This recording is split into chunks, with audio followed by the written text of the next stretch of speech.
झारखंड राज्यातील जमशेदपूर पोलीस लाईनमध्ये राहणाऱ्या एकाच कुटुंबातील 3 महिला 2-3 दिवसांपासून अचानक कुठेतरी गायब झाल्या होत्या। त्यांच्या घराला कुलूप होते, त्यामुळे त्या तिघी कुठेतरी फिरण्यासाठी वा पाहुण्यांकडे गेल्या असाव्या असे शेजाऱ्यांना वाटत होते। पण जेव्हा बंद घरातून अत्यंत उग्र दुर्गंधी येऊ लागली तेव्हा मात्र परिसरात चिंतेचे वातावरण तयार झाले। काहीतरी गैर घडले असावे अशी शंका परिसरातील लोकांना येऊ लागली। अखेरीस शेजाऱ्यांनीच पोलीस ठाण्याला खबर दिली। ही माहिती मिळताच रात्री 8 वाजता जमशेदपूर पोलीस घाईघाईने घटनास्थळी पोहोचले। लोकांनी सांगितल्याप्रमाणे खरोखरच दुर्गंधी पसरलेली होती। तो दुर्गंध पोलिसांना एका गुन्ह्याची चाहूल देणारच होता। पोलिसांनी तातडीने फ्लॅटचे कुलूप तोडून आत प्रवेश केला। पोलिसांचा अंदाज खरा ठरला। खोलीत 1 नाही 2 नाही तर तब्बल 3 मृतदेह पडले होते। पोलीस हवालदार सविता, तिची आई लकिया आणि तिची 13 वर्षाची मुलगी गीता या तिघांचे ते मृतदेह होते। तिघांचे सडलेले मृतदेह घरात पसरलेले होते। हे तिहेरी हत्याकांड 2-3 दिवसांपूर्वी झाले असावे असा अंदाज पोलिसांनी बांधला। मृतदेह ताब्यात घेऊन पोस्टमॉर्टमसाठी पाठवून प्रकरणाचा तपास सुरू केला। या घटनेत ठार झालेली सविता ही पोलीस ठाण्यामध्ये कामाला असल्यामुळे तिच्याविषयी माहिती गोळा करण्यात फारशी अडचण आली नाही। त्या तिघींचा खून कुणी आणि का केला या व्हिडिओमध्ये सविस्तर पाहू।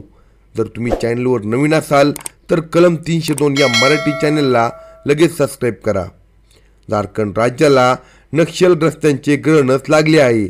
नक्षलवाद्यांकडून वारंवार हल्ले होत असतात। त्यातील नक्षलवाद्यांच्या एका हल्ल्यात 2009 मध्ये सविताचा नवरा कैलास याचा मृत्यू झाला होता। त्यावेळी ती गर्भवती होती, तिला मुलगी झाली। तिचे नाव गीता ठेवण्यात आले। नवऱ्याच्या मरणानंतर अनुकंपा तत्वावर सविता पोलीस खात्यात नोकरीला लागली। ती जमशेदपूरच्या SSP कार्यालयात तैनात होती। सविताला नवऱ्याच्या पश्चात नोकरी मिळाली, पोटापाण्याची सोय झाली, पण शरीराच्या भुकेचे काय? सुट्टी असेल तेव्हा ती कामात मग्न असायची। घरी परतल्यानंतर ती घराच्या कामात व्यस्त असायची। म्हातारी आई आणि चिमुकली मुलगी यांची काळजी घेण्यात तिचा बराच वेळ जात होता। पण जेव्हा ती रात्री बिछाण्याला पाठ टेकवायची तेव्हा मात्र तिला वेगळ्याच कामाची आठवण येत असायची। दिवसभर दमलेले अंग कुणीतरी रगडून हलके करावे, मनसोक्त शरीर सुखाचा आनंद घ्यावा, काम वासना शांत करावी असे तिला वाटत असले तरी पण आता काही ते शक्य होण्यासारखे दिसत नव्हते।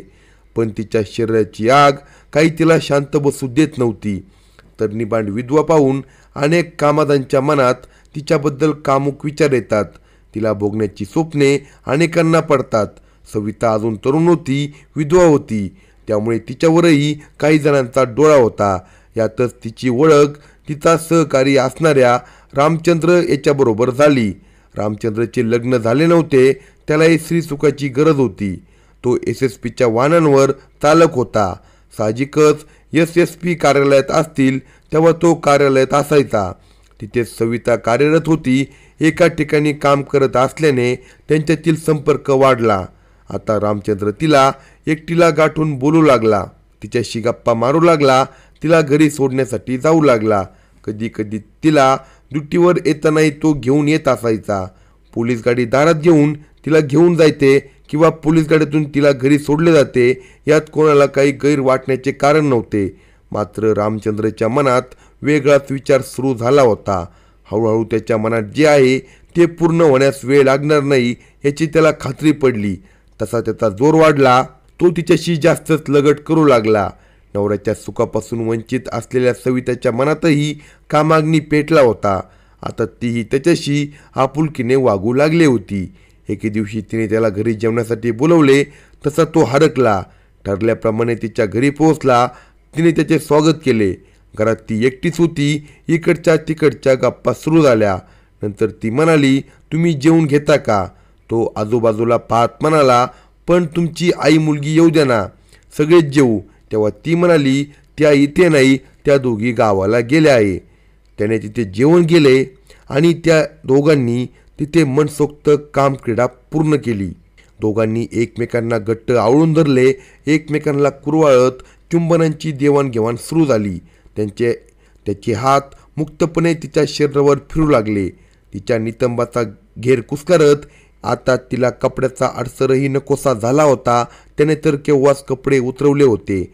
त्याचे तापलेले टणक शरीर तिच्या मऊ मुलायम अंगावर घासू लागले. तिच्या उत्तेजना वाढल्या होत्या. त्याचा जोर वाढला. तो तिच्यावर तुटून पडला. काही क्षणातच बेडवर दोन नागडी शरीर वासनेचा खेळ खेळण्यात रंगून गेले. एकमेकांना रगडत ते मनसोक्त शरीरसुखाचा आनंद लुटू लागले.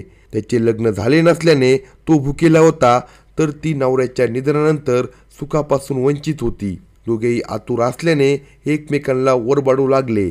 एकमेकांच्या वासना शांत करून ते एकमेकांच्या कुशीत विसावले. एकमेकांना कुरवाळत पुन्हा एकदा संभोगासाठी ते तयारी करू लागले. ती रात्र वासनेने रंगून गेली आणि दोघातील अनैतिक संबंध सुरू झाले.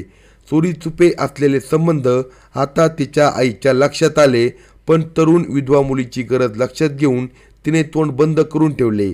सविताची मुलगी अजून आजान होती. याचा फायदा घेत रामचंद्र रोजच तिच्याकडे येऊ लागला.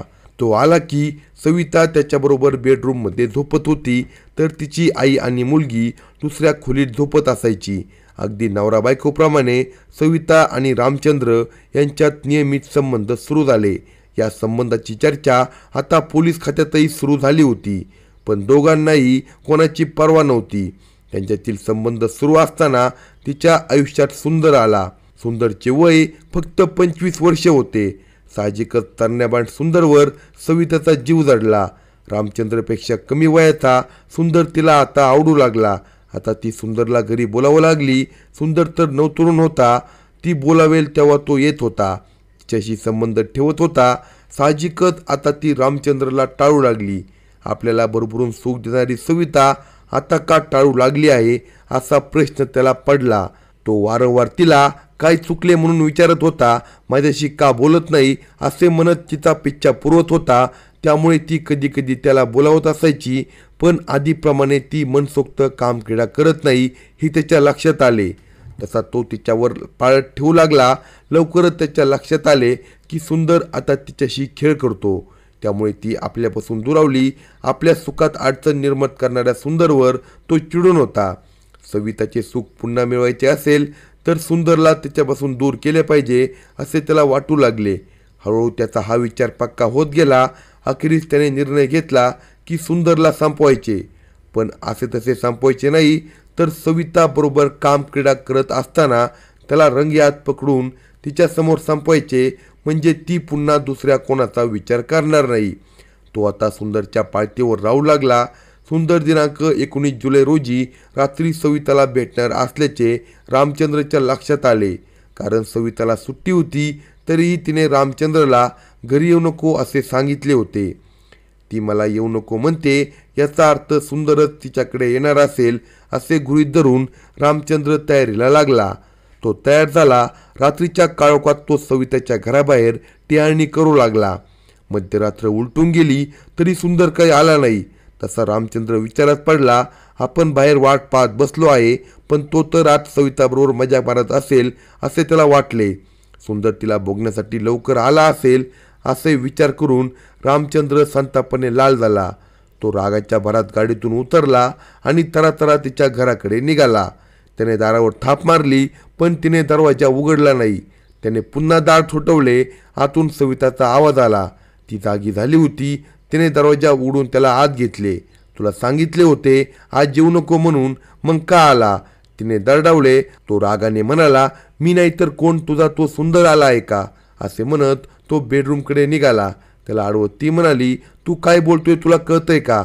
मला सगळे कळतंय, बाजूला हो. असे म्हणत तिला ढकलून देत तो बेडरूममध्ये गेला. पण तिथे कुणीच नव्हते. सुंदर तावडीत न सापडल्याने रामचंद्र चिडला होता. त्यातच सविता त्याला बडबड करू लागली होती. त्यामुळे रामचंद्रच्या रागात बरच पडली. त्याच्या हातात कारची गिअर केबल होती. त्याने त्या वायरने सवितावर वार केला. त्यामुळे ती ओरडली. दुसऱ्या क्षणी त्याने वायरचा तिढा तिच्या गळ्याभोवती टाकला आणि तिचा खून केला. ही झटापट सुरू असताना सविताची मुलगी आईच्या मदतीला धावली. त्याने त्या मुलीचाही खून केला. दोघांचा जीव घेतल्यानंतर या प्रकरणाची साक्षीदार असलेली सविताची वृद्ध आई जिवंत राहता कामा नये या विचाराने तिचीही त्याने हत्या केली. तिघींचे रक्तबंबाळ मृतदेह तिथेच टाकून तो पसार झाला. तिसऱ्या दिवशी या तिहेरी खून प्रकरणाने खळबळ माजली. पोलीस तपासाची चक्रे फिरू लागली. एका महिला पोलिसाचा आणि तिच्या आई मुलीचा एकाच वेळेस खून झाल्याने पोलीस यंत्रणा सतर्क झाली होती. त्यातच तिच्या नवऱ्याची हत्या नक्षलवाद्यांनी केल्यामुळे या तिहेरी हत्याकांडाची दखल वरिष्ठ पातळीवर घेण्यात आली. सविताबद्दल माहिती मिळवणे काही कठीण नव्हते. सविताची हत्या झाली तरी तिचा प्रियकर रामचंद्र काहीच झाले नसल्यासारखा वागत होता. 3-4 दिवसापूर्वी झालेल्या हत्याकांडाची माहिती त्याला कशी काय मिळाली नाही, तो तिच्या संपर्कात कसा काय नव्हता, हा पोलिसांसमोर प्रश्न होता. त्यामुळे पोलिसांनी त्याच्याकडे चौकशी केली असता त्याने कानावर हात ठेवला. तिने माझ्याशी संबंध तोडले होते असे त्याने सांगितले. दुसरीकडे पोलीस तिचे कॉल डिटेल तपासत होते. त्यामध्ये दिनांक 19 जुलैपर्यंत रामचंद्र तिच्या संपर्कात होता असे दिसून आले. त्यानंतर मात्र त्याने तिच्याशी काही संपर्क केला नव्हता. मग मात्र पोलिसांच्या संशयाची सुई रामचंद्रवर स्थिरावली. दिनांक 19 तारखेला तू तिच्याशी का संपर्क केला नाही या प्रश्नाचे उत्तर तो देऊ शकला नाही. अखेरीस त्याला पोलिसी खाक्या दाखवल्या तेव्हा तो स्वतःसारखा सरळ झाला. त्याने तिहेरी हत्याकांडाची कबुली दिली. अशाच नवनवीन क्राईम स्टोरी ऐकण्यासाठी कलम 302 या मराठी चॅनलला सबस्क्राईब करा आणि आपल्या प्रतिक्रिया कमेंट बॉक्समध्ये कळवा.